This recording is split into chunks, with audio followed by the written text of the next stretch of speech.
தமிழக அரசியல் அண்ணாமலைக்கு பிரகாசம் பண்றாங்க அப்படின்னா பிரகாசம் சார் அவருக்கு ஏன் வேற தலைவர்களே இல்லையா? ஆண்டாண்டு காலமாக பாஜக இருந்தவங்க எல்லாம் இல்லையா? அவங்க எல்லாம் சேர்ந்து ஜெயிக்க வைக்க வேண்டியது தானே?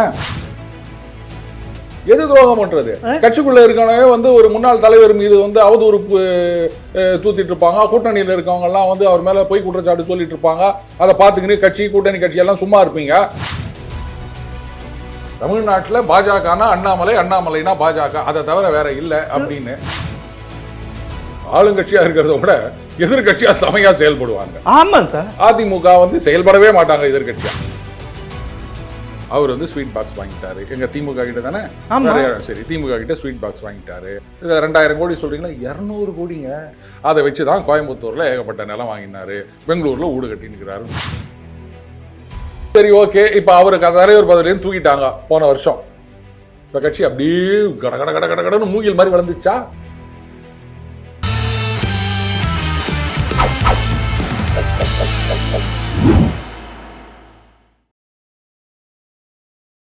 ஜெம் டிவி நேயர்களுக்கு வணக்கம். டெய்லி பஞ்ச் அருண் அவர்கள் சந்திப்பவர்கள். வணக்கம் சார். வணக்கம் கண்ணன். என்ன சார், 2026 சட்டமன்ற தேர்தல் முடிவுகள் வந்த பிறகு தமிழக அரசியல் அண்ணாமலைக்கு பிரகாசம் பண்றாங்க அப்படின்னா பிரகாசம் சார் அவருக்கு.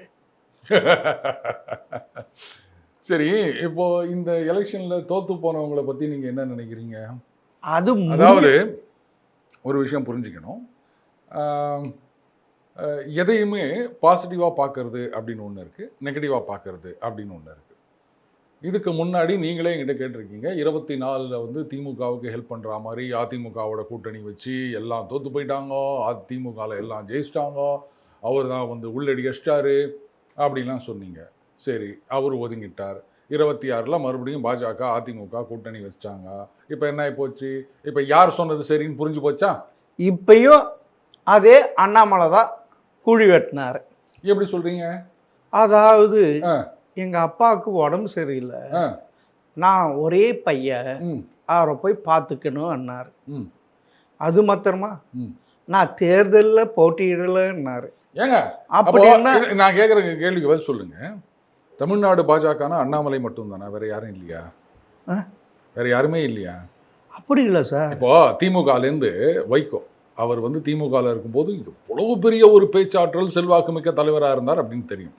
அதே மாதிரி மதிமுக ஆரம்பிச்சப்போ இன்ஃபேக்ட் திமுகவே அப்படியே வெர்டிகலாக பொழந்துருமோ அப்படின்னு நினைச்சாங்க. ஒரு சில மாவட்ட செயலாளர்கள் அவர் பின்னாடி போனாங்க. திமுகவுடைய எதிர்காலம் எப்படி இருக்கும் அப்படின்னு நினைச்சாங்க. இன்னைக்கு வைகோ அவர்களுடைய எதிர்காலம் எப்படின்னு தான் நம்ம பார்க்க முடியுது. சரியா?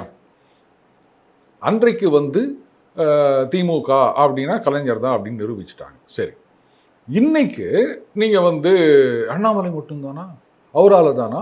அவரெல்லாம் ஒண்ணுமே கிடையாது, அவரால் ஒரு கவுன்சிலர் எலெக்ஷன் கூட ஜெயிக்க முடியாது, அவர் என்ன பண்ணிட்டார் அப்படின்னு சொல்லிட்டு இருந்தீங்க இல்லையா? சரி, அவர் தான் ஒதுங்கிட்டார். அவர் சரி, அப்பாவுக்கு உடம்பு சரியில்லை, ஏதோ ஒரு காரணம், அவர் போறேன்றாரு. திருப்பி நீங்க அவரையே பிடிச்சி வச்சுருக்கீங்க. ஏன் வேற தலைவர்களே இல்லையா? ஆண்டாண்டு காலமாக பாஜக இருந்தவங்க எல்லாம் இல்லையா? அவங்க எல்லாம் சேர்ந்து ஜெயிக்க வைக்க வேண்டியது தானே?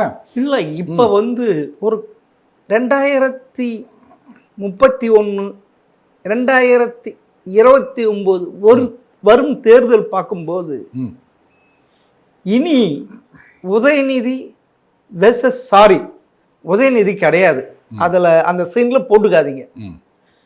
விஜய் வெர்சஸ் அண்ணாமலை வெர்சஸ் சீமான் தான் அப்படி உருவான்ட்டு பேசிக்கிறாங்க சார். நீங்கள் சீமான் நீங்கள் கொண்டு வரீங்க. அவர் என்னைக்கு இந்த கால்குலேஷனில் இருந்தார்? நான் சொன்ன மாதிரியே போன தடவைக்கு பாதி வாங்கி விட்டார், அவ்வளோதான். அதெல்லாம் ஒரு ஒன் டைம் ஃபெனாமினா, அந்த 8% ரெகக்னிஷன் அப்படின்றதெல்லாம். போன 2021 சட்டமன்ற தேர்தல் 4 இடம் வென்றாங்க. இப்ப ஒரு இடம். 2026 பாராளுமன்ற தேர்தலில் பாஜக 18%, இப்ப 3%. இது மாத்திரம் என்ன சார்? அப்ப நான் உங்களை ஒரு கேள்வி கேட்கவா? 21ல் 4 சீட்டு வாங்கினாங்க அப்படின்றீங்க. அப்ப தலைவர் யாரு? இப்ப தலைவர் யாரு? 21ல் எல்முருகன் அவர்கள் தலைவரா? ஆமா. அப்ப 4 வாங்கினாங்க. இன்னைக்கு யார் தலைவர்? நயினார் நாகேந்திரன். அப்ப அவரை கேட்காம அண்ணாமலையை கேட்டுக்கிறீங்க நீங்க. ஏங்க எதுவா இருந்தாலும் அவர் தான் போட்டு போராண்டுவீங்களா? இல்ல, அவருக்கு போலீஸ் புத்தி, சரி, அடுத்து கிரிமினல் புத்தி சார். அடுத்தது 24ல வந்து 18%, பாஜக மட்டும் 11.something% வாங்கினாங்க. இப்போ 3% அவ்வளவுதான் வாங்கியிருக்காங்க. அப்போ 24ல தலைவர் யாரு, இந்த தேர்தலில் தலைவர் யாரு? அப்ப தலைவரை குறை சொல்லாம நீங்க யாரையும் ஒருத்தர் போய் கேள்வி இல்ல கேட்டீங்க? சார், இன்னைக்கு பாஜக பால்குழிகளை தள்ளியவர் அண்ணாமலை சார். எப்படி சொல்றீங்க? அதாவது இருங்க சார், 3% இருந்த கட்சியை 11% எடுத்துட்டு போனவர் குழியில தள்ளினாரா? 11% வாங்கின கட்சியை 3% கொண்டு வந்தவர் அதை தூக்கி நிறுத்தினாராம். இல்ல சார், அவரை நம்பி இருந்து 6% ஓட்டு வரலான்றாங்க சார். அது காரணம் வரலாம், நீங்க தானே வந்து அவரை இன்சல்ட் பண்ணீங்க. அதனாலதான் அவங்க கடுப்பாயிட்டாங்க. இப்படி எல்லாம் துரோகம் பண்ணலாமா? எது துரோகம் பண்றது? எது துரோகம் பண்றது? கட்சிக்குள்ள இருக்கவங்க வந்து ஒரு முன்னாள் தலைவர் மீது வந்து அவதூறு தூத்திட்டு இருப்பாங்க. கூட்டணியில் இருக்கவங்க எல்லாம் வந்து அவர் மேல போய் குற்றச்சாட்டு சொல்லிட்டு இருப்பாங்க. அதை பார்த்துக்கிட்டு கட்சி கூட்டணி கட்சி எல்லாம் சும்மா இருப்பீங்க. அப்ப அவருக்காக அரசியலுக்கு வந்தவங்க எல்லாம் பார்த்துட்டு சும்மா இருக்கணும்னு தலையெழுத்தா? யாராவது ஒருத்தர் கண்டிச்சிங்களா? அப்போ நீங்க வந்து பதவியில் இருக்கவங்க எல்லாம் கேள்வி கேட்க மாட்டீங்க, அதிகாரம் இருக்கவங்கள கேள்வி கேட்க மாட்டாங்க. எதுவுமே இல்லாம ஒருத்தர் வந்து தனியா போனாருன்னா அவர் ஏன் பண்ணல, இவர் ஏன் பண்ணல, இப்படியே கேட்டிருந்தீங்கன்னா என்ன அர்த்தம்? அப்ப அதுல இருந்து ஒண்ணு தெரியுது, நீங்களே ஒத்துக்குனீங்க தமிழ்நாட்டுல பாஜகனா அண்ணாமலை, அண்ணாமலைனா பாஜக, அதை தவிர வேற இல்ல அப்படின்னு. அப்புறம் என்ன கேள்வி கேக்குறீங்க? அப்படி ஒரு கட்டமைப்பு உருவாக்கி வச்சிருக்க. யார் உருவாக்கி வச்சது? மக்கள் உருவாக்கி இருக்காங்க. அதுக்கு நீங்க ஏன் புலம்புறீங்க? அதாவது சரி சார், அதாவது 2021 2020 திமுக ஆட்சியில அதிமுக சரியாக எதிர்கட்சியே செயல்படல. திடீர்னு மழை பெஞ்ச பூத்த காளான் மாதிரி தலைவர் வந்தாரு இல்ல அண்ணாமலை, பயங்கரமான சீன் போட்டு நான் தான் எதிர்கட்சி மாதிரி அப்படின்ட்டு மீடியாவே ஒரு இது பரபரப்பாக்குனாரு. சரி, இப்ப அந்த சீனை போட முடியுமா? ஏன்னா திமுக எதிர்கட்சின்னா பழம் தின்னு போட்ட கொட்டை, அதுகிட்ட இது எடுபடுவார பார்க்க தானே போறோம். சரி, இன்னைக்கு திமுக எதிர்கட்சியாக செயல்படுகின்றதுன்னா கரெக்ட், நான் ஒத்துக்கிறேன். அது நல்லா செயல்படும். நான் சொல்றேன், ஆளுங்கட்சியா இருக்கிறத விட எதிர்கட்சியா செமையா செயல்படுவாங்க. ஆமா சார், அதிமுக வந்து செயல்படவே மாட்டாங்க எதிர்கட்சியா. இதை நான் ஒத்துக்கிறேன், இல்லைன்னு சொல்லலை. ஆனா இன்னைக்கு திமுக இருக்கிற பிரச்சனை என்னன்னா, இவங்க ஏதாவது ஒண்ணு ஆரம்பிச்சாங்கன்னு சொன்னா இவங்களுக்கு எதிர்க்காகவே ஏகப்பட்ட வழக்குகள்லாம் பெண்டிங்ல இருக்குது. இப்போ இதையெல்லாம் அவங்க நோண்ட ஆரம்பிச்சாங்கன்னா இவங்க என்ன பண்ணுவாங்க? அதாவது இவங்க சொல்ற ஒரே குற்றச்சாட்டு என்ன சொல்ல முடியும்? ஒரு ஆட்சிக்கு எதிராக நீங்க என்ன சொல்ல முடியும்? ஒன்று வந்து சட்டம் ஒழுங்குன்னு சொல்ல முடியும், இன்னொன்று ஊழல்னு சொல்ல முடியும். இது ரெண்டு விஷயம்தான் பெரும்பாலும் மக்கள்கிட்ட எடுபடுகின்ற ஒரு குற்றச்சாட்டு, ரைட்டா? அப்போது நீங்கள் சட்டம் ஒழுங்குன்னு சொன்னீங்கன்னா அதுக்கு ஏதோ நடவடிக்கைலாம் எடுத்துகிட்டு இருக்காங்க. அதெல்லாம் வந்து வந்த உடனே அடுத்த நாளே மாறிடணும்னு நினச்சிங்கன்னா தப்பு. ஆனால் திமுக அந்த தப்பை தான் பண்ணிட்டு இருக்காங்க. திடீர்னு அங்கே நடந்தது இங்கே நடந்தது அப்படின்னா அப்போ இவங்க என்ன சொல்ல வராங்க?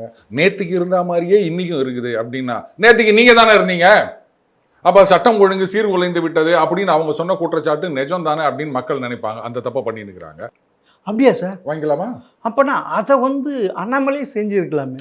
ஏங்க உங்க மேல நான் ஸ்வீட் பாக்ஸ் வாங்கினீங்கன்னு சொல்றேன், நீங்களே போய் கம்ப்ளைண்ட் கொடுத்தீங்களா? அப்படிலாம் செஞ்சு நீங்க தான் சொல்றீங்கல்ல, இல்ல நீங்க தான் சொல்லிட்டீங்கல்ல அவரு. ஆமாங்க சார். எங்க நீங்க என்ன சொன்னீங்க? அவர் வந்து ஸ்வீட் பாக்ஸ் வாங்கிட்டாரு எங்க திமுக கிட்ட தானே. சரி, திமுக கிட்ட ஸ்வீட் பாக்ஸ் வாங்கிட்டாரு, அதை வச்சுதான் கோயம்புத்தூர்ல ஏகப்பட்ட நிலம் வாங்கினாரு, பெங்களூர்ல வீடு கட்டி நிற்கிறாருன்னு சொல்றீங்க. இப்போ உங்ககிட்ட டேட்டா இருக்குல்ல, நேரம் வாங்க போகலாம். 10% 2000 கோடி சொல்றீங்களா? 200 கோடிங்க. ஜென்மத்துக்கும் நம்மளால அந்த பணத்தை சேர்க்க முடியாது. டேட்டா எடுத்துக்காங்க, அந்த எவிடன்ஸ் எடுத்துக்காங்க, போலாம். 200 கோடி நமக்கு கிடைக்கும். அண்ணாமலை 200 கோடி வாங்கியிருக்காரு.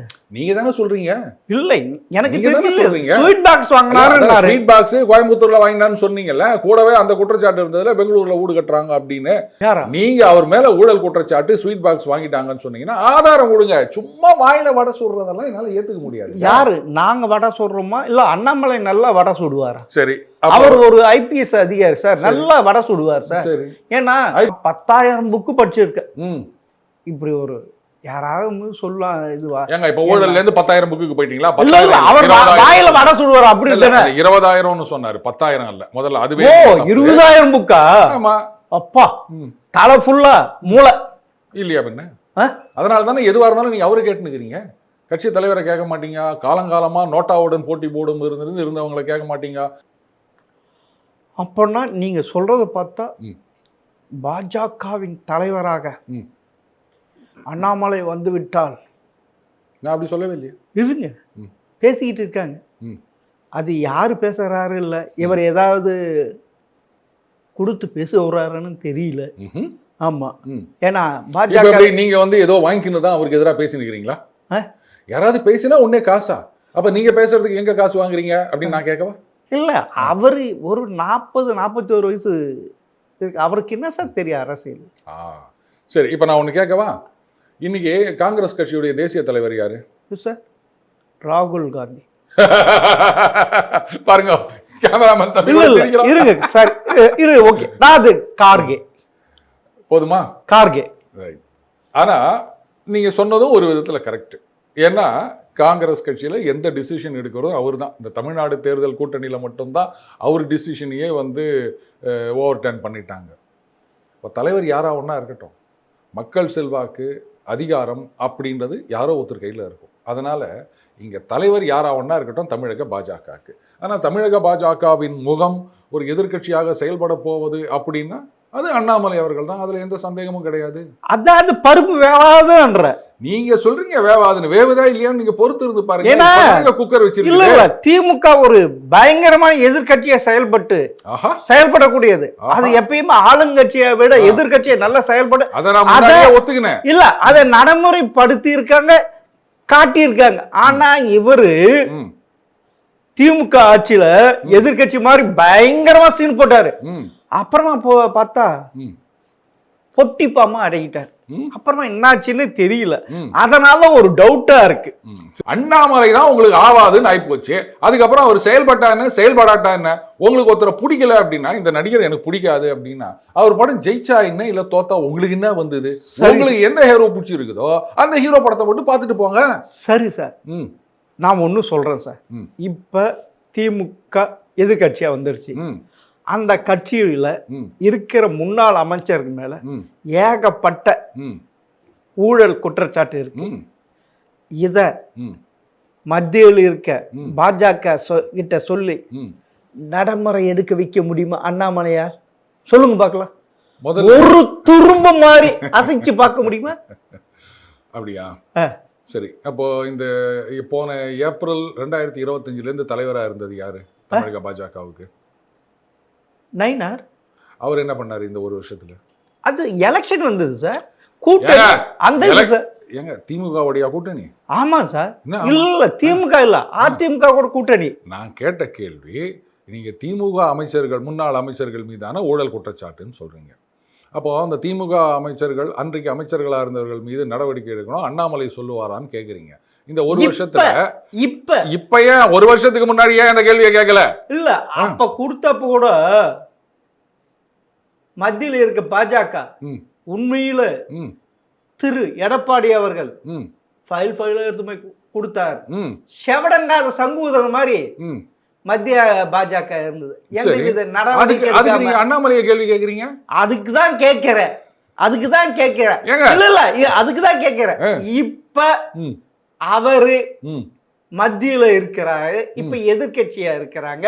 அவரு சொல்லிட்டாருல்ல, செந்தில் பாலாஜி டிரான்ஸ்பாரும் ஊழல் இதுல 395 கோடி பண்ணிருக்காரு. இப்ப நேருக்கு எவ்வளவு தெரியும், துரைமுருகன் தெரியும், மூர்த்தி தெரியும், எல்லாருமே செந்தில் பாலாஜி 10 ரூபாய் பாலாஜி கூட தெரியும். இவர் மேல இடி ஐடி மத்திய அரசு எல்லா ஏவல் படை ஏவ விட முடியுமா அண்ணாமலையினால? அப்படி விட்டா நானு அண்ணாமலை பத்தி பேச. சரி, இப்போ இடி, சிபிஐ, ஐடி இது 3 தான் சொன்னீங்க, சரியா? சிபிஐ வந்து அந்த ஆட்டோமேட்டிக் பர்மிஷன் அப்படின்றத ரிவோக் பண்ணிட்டாங்க. அதனால தாரா வந்து இங்க இருக்க எந்த ஒரு வழக்கும் பதிவு செய்ய முடியாது. அன்லெஸ் கோர்ட் டைரக்ஷன் கொடுத்தா மட்டும்தான் சிபிஐ வந்து தமிழகத்தில் கேஸ் எடுக்க முடியும். அதனால சிபிஐ ஏவ முடியுமா அப்படின்னு கேட்குற கேள்வியே வந்து முட்டாள்தனமானது. நம்பர் 1. நம்பர் 2, ஐடி அப்படின்றது வந்து சொத்து உங்கள் பேரில் இருந்தால் தான். நீங்களே வந்து அந்த ஸ்வீட் பாக்ஸை வாங்குறதெல்லாம் வாங்கி போட்டு கேமராமேன் தம்பிக்கிட்ட கொடுத்துட்டு போட்டிங்கன்னா எப்படி உங்கள் வீட்டில் வந்து ரைடு விட்டா கிடைக்கும்? அதனால் ஐடி ரைடுன்றதும் வேலைக்கு ஆகாது. 3வது இடின்னு சொன்னீங்க. இடி அவனும் தானாக வந்து கேஸ் போட முடியாது. இங்கே வந்து முதல்ல ப்ரெடிகேட் அஃபென்ஸ்னு ஒன்று இருக்கணும். அதுக்கு ஸ்டேட் கவர்மெண்ட்டில் போலீஸோ இல்லை டிவிஎஸ்சியோ இவங்க வந்து ஒரு எஃப்ஐஆர் போட்டிருக்கணும். அது இருந்தால் மட்டும்தான் இடி வர முடியும். இப்ப சொல்லுங்க, இந்த 3 விஷயத்திலையும் மாநில அரசாங்கம் நடவடிக்கை எடுக்கணுமா இல்ல மத்திய அரசாங்கம் நடவடிக்கை எடுக்கணுமா? சரி சார், உண்மையிலே மாநில அரசாங்கம் தான் எடுத்தாதான் மத்திய அரசு உள்ள நுழைய முடியும். ஆனா இந்த தேர்தலுக்கு முன்பு, அதாவது வெஸ்ட் பெங்கால்ல மம்தா பானர்ஜிய என்ன பாடாய் படுத்துனீங்க. உண்மையில மொத்தத்தையும் ஏவி விட்டீங்க. எலெக்ஷன் டேட் அனௌன்ஸ் பண்ண உடனே இருக்கிற ஏறக்குறைய 1000 ஆபீசர் டிரான்ஸ்பர் பண்ணிட்டீங்க. அதே டேட்டு தான், அதே இதுதான் இங்கேயும் இருந்தது. அதாவது ஊறுகாய் தொட்டுக்கிற மாதிரி 2-3 பேர் டிரான்ஸ்பர் பண்ணீங்க. அப்பன்னா திமுகவுக்கும் பாஜகவுக்கும் மறைமுகமாக ஏதோ ஒரு அண்டர்ஸ்டாண்டிங் இருக்கு. அப்படி இருக்கிறப்ப அண்ணாமலையால் என்ன செய்ய முடியும்? ஒண்ணுமே செய்ய முடியாது. அவர் சும்மா மலையை பார்த்து நாய் குலைக்கிற மாதிரி குலைக்க வேண்டியதுதான். அப்புறமா ஸ்வீட் பாக்ஸ் வாங்கிட்டு அதுவும் அடங்கிடுவார். எப்படி இப்ப நீங்க குலைக்கிறது நீங்களே உங்களை வந்து கழுவி ஊத்திக்கிறீங்களா? இப்ப நான் என்ன கேக்குறேன்னா, மத்திய பாஜகவுக்கும் திமுகவுக்கும் இதானே சொல்றீங்க நீங்க? அதனால தான் அவங்க நடவடிக்கை எடுக்கல, இங்க வந்து சிஆர்பிஎஃப் கொண்டு வரல, ஆபீசர்ஸை டிரான்ஸ்ஃபர் பண்ணல, இதானே நீங்க சொல்றீங்க. அவங்க ஆளுங்கட்சியாக இருந்தாங்க, அதனால அவங்க கட்சிக்காரரை காப்பாற்றுவதற்காக டான்ஜெட்கோ எதுக்கு இதுக்கு அப்பீல் போனோம், அரசாங்க தரப்புல எதுக்கு இது அப்பீல் போனோம், இதுதான் அவருடைய கேள்வி. சரி, இப்போ ஆட்சி மாறிவிட்டது, தாவேகா ஆட்சிக்கு வந்து விட்டது. ஸோ அப்படி இருக்கச்ச நீங்கள் அஃப்கோர்ஸ் இது வந்து டைம் இஸ் டூ ஷார்ட் அப்படின்னு வச்சுக்கோங்களேன். இது முன்னாடி போட்ட கேஸ், இவங்க பதவிக்கு வந்த பிறகு இவங்க அப்பீல் போல. அப்படி இருக்கச்ச இதை வந்து நீங்கள் பார்த்து நிறுத்தி இருக்கணும். பட் சுப்ரீம் கோர்ட்டில் டிஸ்மிஸ் பண்ணிட்டாங்க. இல்லை சிபிஐ கிட்ட ஹேண்ட் ஓவர் பண்ணி தான் ஆகணும் அப்படின்னு சொல்லிட்டாங்க. இதை கேட்டது தப்பு அப்படின்னா கேட்டாலும் தப்பு, கேட்காட்டாலும் தப்பு. அப்போ தப்பு அவர்கிட்ட இல்லை, உங்ககிட்ட தான் இருக்குது. புரியுதுங்களா சார்? அவர் சீன் போடுறதா லாக்கி சார். அப்படியா? அண்ணாமலை சீன் போடுறதா? சரி, அப்ப அவரை பத்தி பேசாதீங்க. நீங்க அவரை பத்தி பேசிக்கிறீங்க. இல்ல, திருப்பியும் தமிழக பாஜக தலைவராக போகிறார் அண்ணாமலை அப்படி எல்லாம் கட்சி ஆயிடுச்சு இல்ல? நீங்க பாஜக உறுப்பினரா இல்ல நிர்வாகியா? அவங்க கட்சியில யார ஒன்னா தலைவரா போட்டு போறாங்க. உங்க உடம்பு ஏன் எரியுது? அவர் சரியா செயல்பட மாட்டார் சார். அதை பத்தி நீங்க கவலைப்படாதீங்க. அவர் ஒரு சீன் போடுற, அத பத்தி ஏங்க கவலைப்படுறீங்க? அப்புறம் வேலைக்கும் போயிடுவாரு. என்ன பிரச்சனை? அது வேலைக்கு போயிடுவாரு. இல்ல, அவர் வேலைக்கு போறாரு, நீங்க எப்படி சொல்லுகிறீங்க? என்ன அதுதான் பார்த்தோமே 2021 இருந்து 2026ல என்ன சீனு போட்டாரு, என்ன இதெல்லாம் போட்டாரு. அப்புறமா பொட்டி பாம்பா அடங்கி போட்டாரு. சரி, உங்களுக்கு ஏன் எரியுதுன்னு கேக்குறேன். இல்ல, அது வேணாம், அவர் போட வேணாம், வேஸ்ட். நீங்க சொல்றீங்க அது கட்சியில யோசிக்கணும். சரிங்க, அவரை தலைவரா போட்டா பாஜக நாசமா போயிடும், இதான சொல்றீங்க? அவரு கூட இந்த குழிப்பறிக்க கூடியவர். சரி, உங்களுக்கு ஏன் பாஜக மேல இவ்வளவு அக்கறை? அந்த கட்சி வளரணும் சார் அப்படின்ட்டு ஆசைப்படுறாங்க சார். சரி, ஓகே. இப்ப அவருக்கு தலைவர் பதவியிலேருந்து தூக்கிட்டாங்க போன வருஷம்.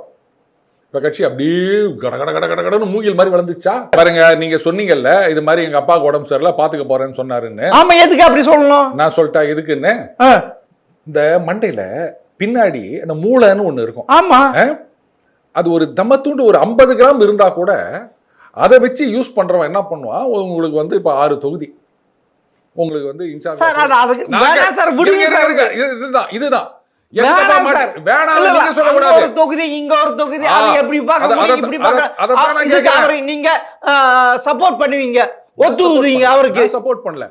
இந்த மாதிரி யாராவது போட்டா நீங்க எடுத்து செய்வீங்களா? எனக்கு முதல்ல பதில் சொல்லுங்க. யாரு போட்டாலும் கட்சி சொன்னா செஞ்சுதான் ஆகணும். என்னால முடியாதுன்னா அது கையாளாவத்தனம்.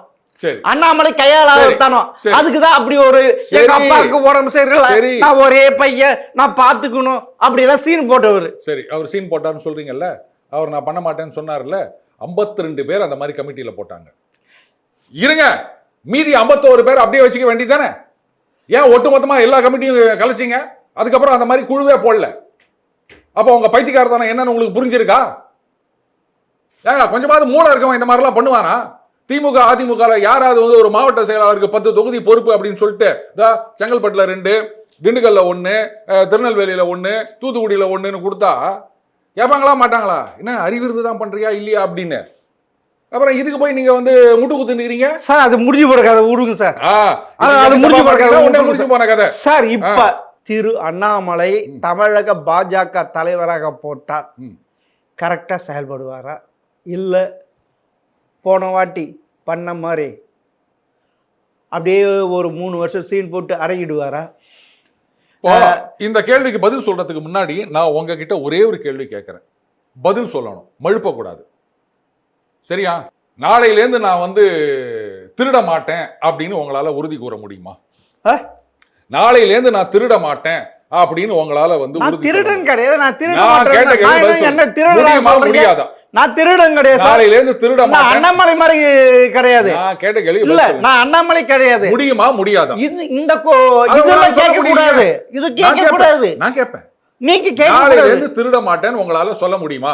அப்பன்னா நீங்க அண்ணாமலை அப்படி நினைக்கிறீங்களா? நான் கேட்கிறேன். இல்ல அப்படின்ட்டு என்னையை அண்ணாமலை நினைச்சிட்டு அப்படி கேட்க சொல்லுதா? நான் உங்ககிட்ட கேட்ட கேள்விக்கே உங்களால பதில் சொல்ல முடியல. அப்ப நான் இப்படிதான் சொல்லேன், தம்பி பாத்துக்கப்பா, நாளையிலேருந்து திருட மாட்டேன்னு இவரால சொல்ல முடியல. அப்ப இதுல இருந்தே அவருக்கு லட்சணம் தெரியுது இல்லையா? இப்ப நான் கேட்கிறேன், சிறப்பாக செயல்படுவாரா அப்படின்னா, அவர் சிறப்பாக செயல்படுவாரா இல்லையா அப்படின்றது மக்கள் தீர்மானித்தார்கள். அது 24 தேர்தலில் நம்ம பார்த்தோம். உங்களுக்கு ஏங்க எரியுது? அது கட்சி பாத்துக்கிறாங்க. நீங்க தான் சொல்லிட்டீங்க அவர் ஸ்வீட் பாக்ஸ் வாங்குறவரு, சீன் போடுறவரு அப்படின்னு. அப்புறம் என்ன 3% வச்சுக்காங்க, நோட்டா வாடியா போட்டி போட்டு இருக்கு. சரி, அவரால் 6% போச்சு, உண்மைதான். கொங்கு பெல்ட்ல அதிமுக பெரிய அளவில் தோத்தது உண்மைதான், பாஜக தோத்தது உண்மைதான் ஏத்துக்க வேண்டியதுதான். ஆனால் திமுக எதிர்கட்சியாக ஆளுங்கட்சியாக இருக்கும்போது இவர் எதிர்கட்சி போல் செயல்பட்டார், அதிமுக செயல். ஆனா இப்ப யார் திமுக என்ற பெரிய மலை, எவரெஸ்ட் மலை, இமயமலை ஒன்றும் பண்ண முடியாது அப்படியா அண்ணாமலையினால. 71 தேர்தல்ல திமுக ஒரு மாபெரும் வெற்றி. ஆமா, 72ல எம்ஜிஆர் அவர்கள் அதிமுக அப்படின்னு ஆரம்பிக்கிறார். அதற்கு பிறகு 89 வரைக்கும், 76ல அந்த 5 வருஷம் முடிஞ்சது ஆட்சி, 10 வருஷம் கிட்ட. அதுக்கப்புறமா 89 வரைக்கும் திமுகவால ஆட்சிக்கே வர முடியல. நீங்க சொல்றீங்க திமுக பெரிய மலை அப்படின்னு. இல்ல, எதிர்கட்சியா செயல்படுறது பெரிய மலை. ஏங்க நீங்க எதிர்கட்சியா செயல்பட்டுக்கினே இருங்க, காலம் போறா எதிர்கட்சியா இருங்க, இது ஒரு பெரிய விஷயமா? இவரால முடியுமா? அதையே நீ அப்ப போட்ட சீனி இப்ப போட முடியுமா? இல்ல நான் கேக்குறேன், இப்ப திமுக எதிர்கட்சியாக செயல்படணும், சரி செயல்பட்டுட்டு போட்டோம். அவங்க தானே இல்ல, சிறப்பாக செயல்படக்கூடியது பண்ணட்டும். அந்த இடத்துல அண்ணாமலை வந்து அவர்கிட்ட முடியுமான்னு கேட்கிற. அதாவது திமுக ஆளுங்கட்சியா இருக்கும் பொழுதே நீங்க தான் அவரு சிறப்பா செயல்பட்டார் எதிர்கட்சியாக அண்ணாமலை சொல்றீங்க. அவங்க சரியா எப்பயுமே எதிர்கட்சி சரியா செயல்படாது சார். அவங்க திமுக எதிர்கட்சியா இருக்கிறத விட ஆளுங்கட்சியா இருக்கும் போது அதிகாரத்தோட, செல்வாக்கோட, பணபலத்தோட இருப்பாங்க. ஒத்துக்கிறீங்களா? அப்பவே ஒருத்தர் செயல்பட்டாருன்னு சொன்னா, இன்னைக்கு திமுக எதிர்கட்சியா இருக்கும்போது போதாக்குறைக்கு ஏகப்பட்ட கேஸ் அப்படின்றது வேற தொங்கி நிக்குது. இந்த நேரத்துல இவர் செயல்படுவாரன்னா ரைட்டு, பண்ணிட்டு போங்க. அதுக்குதான் சொல்றேன், மத்தியில இருக்கிற பாஜக கிட்ட சொல்லி அவங்க மேல இது பண்ண முடியுமா அண்ணாமலையார்? அதனால தான் கேட்கிறேன். ஏன்னா முக்தி பாரத், காங்கிரஸ் இல்லாத இந்தியா, அப்படிதான் ஒரு குறிக்கோள். திமுக கூட காங்கிரஸ் இப்ப இல்லாம போச்சு, அதனால கொஞ்சம் ஃப்ரீ ஆயிட்டாங்க. அப்படி இருக்கப்ப ஏற்கனவே மறைமுகம் இருந்தாங்க, இப்ப எதுவுமே செய்ய மாட்டாங்க மத்திய அரசு. அப்படி செய்யலன்னா இவர் பாஜக விட்டு தனி கட்சி ஆரம்பிப்பாரா? அவ்வளவு தைரியம் இருக்கா? ஒரு வருஷம் ஏப்ரல் 2025 இன்னி வரைக்கும் நயினார் நாகேந்திரன் அவர்கள் தான் தலைவராக இருக்கார். அவர் மத்திய தலைமை கிட்ட சொல்லி நடவடிக்கை எடுக்கணும்னு சொன்னாரா? ஏதாவது நடவடிக்கை எடுத்தாங்களா? இல்ல. அப்ப நயினார் நாகேந்திரன் அவர்களும் கட்சியை விட்டு வெளில போயிட்டு தனி கட்சி ஆரம்பிக்கணுமா? இல்ல, நீங்க கேட்கறது ஏதாவது லாஜிக் இருக்குதா? இல்ல, இவரால் தான் பாஜக 18% 24 இப்ப சரிங்க. அண்ணாமலை சரியாக செயல்படுறது, அண்ணாமலையால 6% போயிடுச்சு. நீங்க அண்ணாமலையால 18% வரல, யாரால வந்தது சொல்லுங்க? சரி சார், இப்ப அதெல்லாம் முடிஞ்சு போற கதை இல்ல சார். இப்ப அதாவது எகுதப்பா கேள்வி கேட்டா உடனே முடிஞ்சு போறது அப்படின்றது. இப்ப சார், இப்ப கரண்ட் வரும் சார். இப்ப இந்த 3% யாரால? இந்த 3% யாரால? அது எப்பயுமே பாஜக இருக்கிற பர்சன்ட். அதாவது இந்த மும்பை இந்தியன் இன்னைக்கு கடைசியில உட்கார்ந்துறாங்கல்ல, அந்த மாதிரி இருக்குது நீங்க சொல்றது. 18% கூட்டணியோட ஒருத்தர் எடுத்துட்டு போவாரா, தனியா 11% வாங்குவாரா, அது குழி தோண்டி பொறைச்சதா, மறுபடியும் அதை பழைய பாஜக மாதிரி நாங்க வந்து என்னைக்குமே இப்படிதான், நாங்க வந்து அப்படியே கால்நடையாதான் போவோம் அப்படின்னு இந்த காலத்துக்கு சொல்ற மாதிரி இருக்குது. நீங்க 3% கொண்டு வந்தா நல்லதான். ஒரு வருஷமா தலைமையில இருந்தவங்களை கேட்க மாட்டீங்க, அதுக்கு முன்னாடி இருந்தவங்களை கேட்க மாட்டீங்க, மத்திய தலைமையை கேட்க மாட்டீங்க, எல்லாத்துக்கும் அண்ணாமலை மேல தான் போயிட்டு புறாண்டுவீங்க. அப்படித்தானே? சரி சார், உண்மையிலே இப்ப கணிக்கிறார்கள். இல்ல எனக்கு இருங்க சார் இப்ப கணிக்கிறாங்க. அதாவது தமிழக அரசியல் களமே மாறி போச்சு. திரும்பவும் சொல்ற, இனி விஜய் வெர்சஸ் அண்ணாமலை வெர்சஸ் சீமா, இதில் உதயநிதி காணும். இதுக்கு இறுதியாக அண்ணாமலையால் 2000 வருகின்ற சட்டமன்ற தேர்தலையோ பாராளுமன்ற தேர்தலையோ மிகப்பெரிய வெற்றியை சாதிச்சு காட்டுவாரா முடியாதா, அது சொல்லுங்க. முதல்ல இந்த ஈக்குவேஷன்ல இந்த சீமான தூக்குங்க. சரி சார், கொண்டு வந்து சொல்றீங்க நீங்க. அப்பனா இனி வந்து விஜய் வெர்சஸ் அண்ணாமலை தான். இப்போ இது வரைக்கும் வந்து திமுக வெர்சஸ் நாதாகான் ஏதாவது கேட்டுக்கிறீங்களா? அதிமுக வெர்சஸ் நாதாகான் கேட்டுக்கிறீங்களா? ஏன் இங்க மட்டும் வந்து சீமான் கொண்டு வந்து உள்ள சொல்றீங்கன்னு புரியல. ஏன் நீங்க அவர்கிட்ட ஸ்வீட் பாக்ஸ் வாங்கினீங்களா? அவர் கொடுக்க மாட்டாரு, வாங்குவாரு. அதனால அவர்கிட்ட இருந்து வாங்கிறதுக்கு சான்ஸ் இல்ல. அவர் செய்யறாரா இல்லையான்னு பொறுத்து இருந்து பாருங்க. நான் ஜோசியமா பாக்குறேன். அப்படியா? சரி, அப்பனா சொல்லுங்க, எப்படி விஜயில அண்ணாமலை யாருங்க? இன்னைக்கு வந்து ஃபீல்டு கிளியருங்க. சிம்பிளா நான் சொல்லிட்டா, இனிமே அரசியல் அப்படின்றது நகர்வு எப்படி இருக்க போகுதுன்னா தாவேகா வெர்சஸ் பாஜக. அண்ட் அந்த பாஜகவுடைய முகமாக இருக்க போகின்றவர் அண்ணாமலை. தலைவர் பதவி கொடுத்தா கொடுங்க, கொடுக்காட்டா போங்க. முதல்ல இந்த தலைவர் பதவி கொடுக்கறது அப்படின்றதுக்கு எனக்கு சில ரிசர்வேஷன்ஸ் இருக்குது. இது பாருங்க, சும்மா நீங்கள் பாட்டுக்கு வந்து எந்த காலத்தில் எழுதி வச்ச சட்டத்தை வச்சுக்கின்னு 3 வருஷம் தான் தலைவர், அதுக்கப்புறம் கிடையாது அப்படின்னா அதெல்லாம் வேலைக்காகாது. தலைவர்னா அடுத்த சட்டமன்ற தேர்தல் வரைக்குமாவது, குறைந்தபட்சம் 2031 வரைக்குமாவது அவர் அங்கே தலைவராக இருக்கணும். தலைவர் தான் சீஃப் மினிஸ்டரியல் கேண்டிடேட்னு இருக்கணும். அதை விட்டுட்டு நாங்கள்லாம் காங்கிரஸ் மாதிரி கட்சி தலைவர் வேற, சீஃப் மினிஸ்டர் வேற, அதை மேலிடம் தீர்மானிக்கும் அப்படின்னா அப்ப நீங்க அப்படியே இருந்துக்காங்க, இவர் அப்படியே இருந்துப்பாரு. அவ்வளவுதான். நீங்க ஏங்க திருப்பி இதையே சொல்லி நிக்கிறீங்க? நீங்க அவர் தனி கட்சி ஆரம்பிக்க மாட்டார், நீங்க ஏன் கவலைப்படுறீங்க? ஏன் தனி கட்சி ஆரம்பிச்சா அங்க போயிட்டு ஏதாவது ஒரு போஸ்ட் வாங்கலாம் அப்படின்னு ஏதாவது கனவு கண்டுறீங்களா? உங்களெல்லாம் சத்தியமா சேர்க்க மாட்டார், கவலைப்படாதீங்க. ஸோ அப்பனா இனி தமிழக அரசியல் எப்படி திமுக வெர்சஸ் அதிமுக இருந்ததோ அதெல்லாம் முடிஞ்சு போய்விட்டது. இனி தாவேகா வெர்சஸ் பாஜக. பாஜகனா அண்ணாமலை, அண்ணாமலையா பாஜக, அவ்வளவுதான். விஜய்னா வெர்சஸ் அண்ணாமலை அப்படின்ட்டு இனி தேர்தல்கள் அமைய போகுதுன்ட்டு சொல்றீங்க. அவ்வளவுதான். இதுல என்ன இன்னும் அமையலையா? அமைஞ்சிச்சு. கொஞ்சம் கண்ணை திறந்து பாருங்க. சரி, பாப்போம் சார்.